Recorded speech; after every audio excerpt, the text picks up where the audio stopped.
All right, welcome, kings and queens. I didn't forget about y'all. I promised you I got you, and baby, here I am. Come and take me.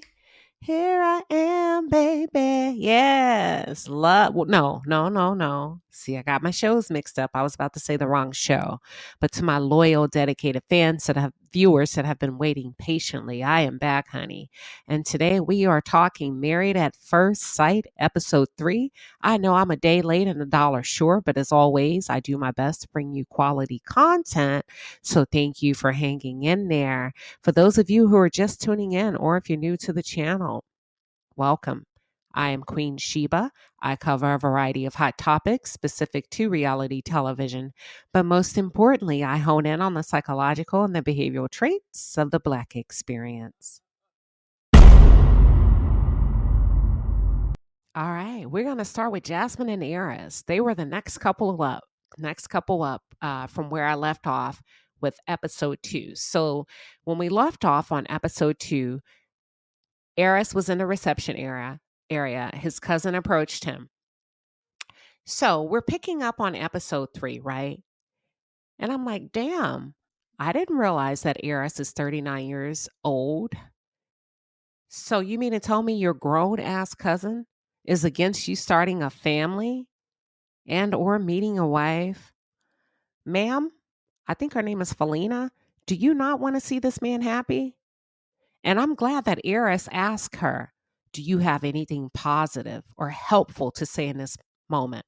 Because I agree with him. What's your angle? The man has decided to go forward with the process. He understands what he was up against. He completed his psychological evaluations.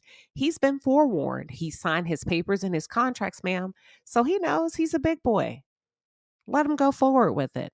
Your job as a family member is to get behind him with the right energy and your full support.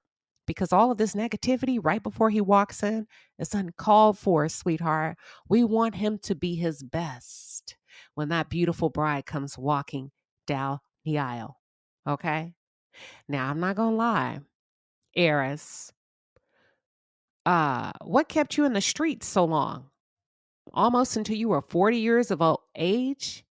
Now that's the stuff I don't like, right? These men tend to give women a hard time, um, regarding, how women live, if they're single, not single. But sir, you stayed in the streets until you're almost 40. And it's funny to me that none of the women in your family said anything, nor did they appear to be concerned while you were gallivanting in the streets as a self-proclaimed F-boy, sleeping with Lord knows how many women, and nobody had a problem with that. But God forbid, as soon as you want to settle down with one Black woman, now everybody's concerned. Are you making the right decision? Y'all, do you see the reverse psychology in that? Do you not see the toxicity in that? This is what a lot of women have to deal with jealous female family members. And now Jasmine is going to have to walk into this F-boy environment and make up for the damage that the streets have done. A 40-year-old man like Airris definitely has some miles on him. So they pan into Jasmine. She looks great. She looks absolutely wonderful. I am extremely grateful and happy to see that both her mother and her father were there to support her. I feel like it was a very lovely and beautiful moment. Her father walked her down the aisle. Absolutely wonderful, positive start between Jasmine and Airris. Jasmine walks down the aisle, and Laura, I think that's her name, Laura, who's Airris's mother, she starts to, she actually lights up, right? She lights up, and Airris starts to clap. I know that's right, Airris. You have a beautiful bride. He was definitely enlightened and enthralled with her as his wife when he saw her the first time. And for the first time, I saw Airris's mother smile as Jasmine walked down the aisle. Okay? Low key, is it me? Or did any of you pick up on the fact that Jasmine low-key favors Airris's mother, Lori. Ha. I thought that was very, very coincidental. She looks like his mother to me. Well, as the preacher was describing what the family members had to say about both the bride and the groom, one thing I noticed is that Airris's family failed to mention the benefits that Jasmine would receive from Airris as a husband. So that was a red flag to me. That was a huge red flag to me. Jasmine spoke to the king and Airris, and that was so honorable to me. It was very admirable. His vows were extremely basic, but what more can we expect from an F-boy? Hopefully hopefully he'll be able to mature throughout the process. In the reception area, they started to get to know each other. But I think for Airris, a red flag was when he learned that Jasmine has all of those damn dogs. Jasmine, that's a lot of dogs. And I'm a dog lover. I have 3 dogs. But you got a lot of dogs, Jasmine. I don't know. That could be a deal breaker, even for a girl like myself. So, he didn't really give her a lot of information about himself. I felt like in the reception area after they exchanged vows, he really made her work to get a conversation going. I don't know. I don't know. Well, his cousin Felina was heavily critical. And I'm thinking Felina, if you are Felina, if you're listening, you may need to sit this one out because at this point you're gonna have to get on board. They're married now. Let them figure it out, hun. Let them figure it out. So we're gonna move on to Gina and Clint. They appear to be off to a great start by way of chemistry and fun. Um, in my opinion. Even before Clint gave a facial expression, Gina, girl, you talking way too much about work. Don't nobody want to hear all that. And I am sure Clint does not want to hear about all of that. At this point, that's basically all I have for Gina and Clint. They really didn't give us a lot regarding them. I will move on to Nicole and Chris. So now that all of the couples, I got to cover one more couple that have not been married, but you know, at the end, now that all of the couples are married, they honed in on Nicole and Chris, and they were doing their wedding photos in a lobby and reception area. And the chemistry actually seemed to be okay in the moment. I felt like they really had good body chemistry, very good symmetry, and I don't know, their bodies speak well to each other. They were able to get in the moment. The photos did not seem awkward. So I think they're going to be okay from a sexual standpoint. Okay. At their reception, both Nicole and Chris discover that the two of them are both talkers. Now, I'm still thinking that Nicole may end up being a handful for Chris. However, I don't think he will mind. Nicole goes on to express to her friends that her red flag, y'all, this is sometimes I wonder about these people, that her red flag about Chris is that he's going to treat her too nice and he's going to try really hard to please her. Really, Nicole? Really? That's a red flag for you? Okay, Nicole. So if that's a red flag for you, then that's very concerning to me. I don't like that comment that a man being nice and wanting to please you and make his marriage successful. I don't like that at all. Women like this could possibly sabotage a man's efforts to establish a healthy relationship. And I really hope that's not the case, Nicole. I hope that's not who you are. And I most certainly hope that is not the energy that you plan on bringing to this man's life. So, real quick, before I move into Dominic and Mackinley, I am going to cover just really briefly Kirsten and Shaquille. They both seem to connect. They're moving slowly, but they're moving naturally. And I appreciate it. And I've heard like some feedback, and I've heard people give their commentary, and other viewers chime in that they want her to go in and be more open physically. She doesn't have to be, y'all. I believe if we allow this process to take its natural course, it's going to separate the boys from the men, and the cream will rise to the top. Okay. So I feel like they're off to a pretty good natural start by way of just learning each other, listening to each other, not really focused on the physicality or the potential of the physicality, because all of that is going to come, as I'm sure, right? That's going to come. There's levels to this.